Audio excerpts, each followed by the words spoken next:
Choisir une voie, c'est choisir un avenir.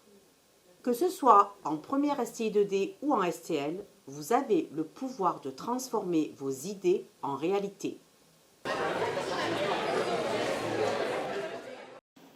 Ah d'ailleurs, faites quoi comme spécialité l'année prochaine?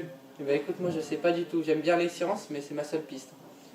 Bah, moi j'ai vu les bacs STI 2D et ST. C'est des sections dédiées à la technologie et aux sciences. Ça a l'air vraiment passionnant.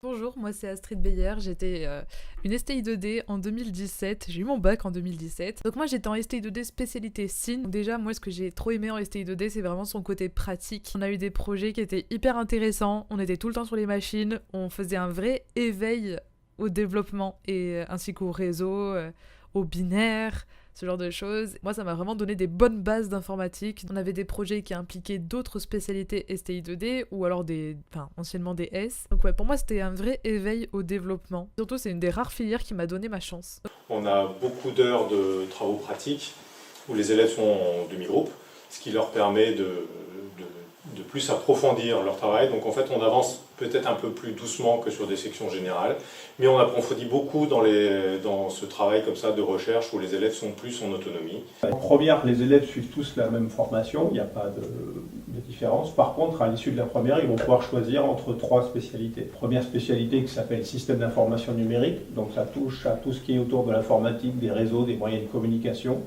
On a une autre spécialité qui est innovation technologique et éco-conception, donc on va étudier un peu les démarches d'ingénierie quand on veut concevoir un objet, de savoir passer d'un dessin qu'on va faire simplement en 3D sur un ordinateur à le réaliser, à le fabriquer. Et la troisième spécialité proposée, c'est énergie-environnement, où on va s'intéresser à toutes les problématiques de production et d'utilisation aussi de l'énergie. Donc c'est une problématique très actuelle où effectivement notre dépendance à l'énergie, il faut qu'on arrive à trouver des solutions. Il y a beaucoup d'heures qui sont consacrées à la réalisation de projets, autant en première qu'en terminale. Et ça leur fait aussi un support en terminale pour le grand oral, qui est assez intéressant pour pouvoir s'appuyer pour faire leur présentation. Les principales voies de poursuite d'études, ça va être en BTS. Un BTS, c'est un bac plus 2 qui se passe dans des lycées.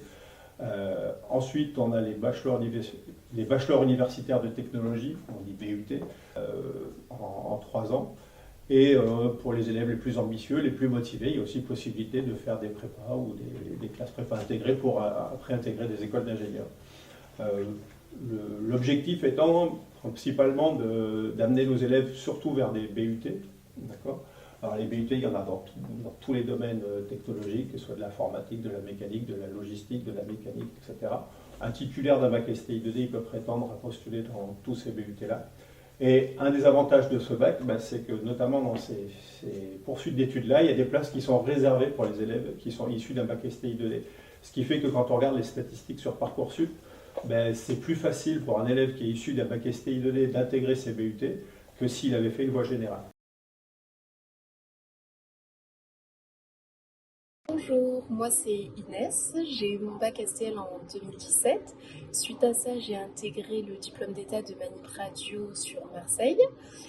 J'ai fait 3 ans d'études, ce qui équivaut à une licence. Et la STL m'a pas mal aidé, notamment la spécialité physique, c'était assez bien. Depuis l'obtention de mon diplôme, je travaille à Toulon en médecine nucléaire. Donc, qu'est-ce que c'est que la filière STL? Eh bien, c'est une filière technologique, tout d'abord, c'est-à-dire que l'approche est un peu plus pratique que dans les filières générales. Il y a beaucoup plus d'heures de travaux pratiques et pour autant, elle reste très scientifique. En fait, la filière STL est destinée aux élèves qui aiment les sciences, qui aiment la physique, qui aiment la chimie, qui aiment la biologie aussi, et qui, par contre, ne sont pas toujours très à l'aise ou très portés sur la manipulation des équations, des concepts mathématiques qui peuvent être un peu complexes.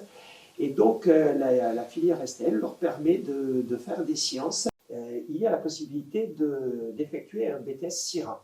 Donc, c'est un BTS, un bac plus 2, et à l'issue de ce BTS SIRA, eh bien, en fait, aujourd'hui, il y a beaucoup de perspectives d'embauche, et notamment dans des domaines comme la pétrochimie, l'agroalimentaire, enfin, partout où il y aura de la régulation et des automatisations, et donc c'est à peu près partout, ces élèves-là pourront aller exercer. Juliette, j'ai 23 ans, j'ai obtenu mon bac STL en 2019. Suite à ça, je suis allée en BTS opticien lunetier à Saint-Jérôme à Marseille et j'ai fait une licence professionnelle d'optique aussi, donc 1 an. Je suis allée faire la licence parce que le côté commercial du BTS ne me plaisait pas, c'était pas pour moi. Prêt à relever le défi?